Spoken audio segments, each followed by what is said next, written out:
মালিক, ও আল্লাহ, ইয়া আল্লাহ, আল্লাহ আমরা আর জুলুম করবো না, আল্লাহ আমরা আর জুলুম করবো না, আল্লাহ আমরা আর গুনাহ করবো না। আল্লাহ আমাদেরকে আপনি গুনাহমুক্ত জীবন দান করেন, আল্লাহ আমাদের তাকওয়ার জীবন দান করেন, আল্লাহ আমাদেরকে তাকওয়ার জীবন দান করেন। আল্লাহ আপনি আমাদের রহমতের বৃষ্টি দান করেন।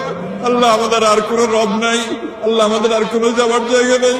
ও আরশে আজিমের মালিক, ও আসমান জমিনের মালিক, ও চন্দ্র সূর্যের মালিক, ও তামাম জাহানের মালিক, ও সৃষ্টি জগতের মালিক, ও কাবার রব, ও মুহাম্মদ সাল্লাল্লাহু আলাইহি সাল্লামের রব, ও মুহাম্মদ সাল্লাল্লাহু আলাইহি সাল্লামের রব, ও মুহাম্মদ সাল্লাল্লাহু আলাইহি সাল্লামের রব, আমাদের মধ্যে আপনি রহমত ভিক্ষা দান করেন। আল্লাহ আমাদের মধ্যে আপনি রহমত ভিক্ষা দান করেন। আল্লাহ আপনার রহমতের ভিক্ষা চাই, আল্লাহ আপনার রহমতের ভিক্ষা চাই, আল্লাহ আপনার রহমতের ভিক্ষা চাই। আল্লাহ আমাদের অনাবৃষ্টির সমস্যা দূর করে দিন, আল্লাহ অনাবৃষ্টির সমস্যা দূর করে দিন, আল্লাহ তীব্র গরমের কষ্ট দূর করে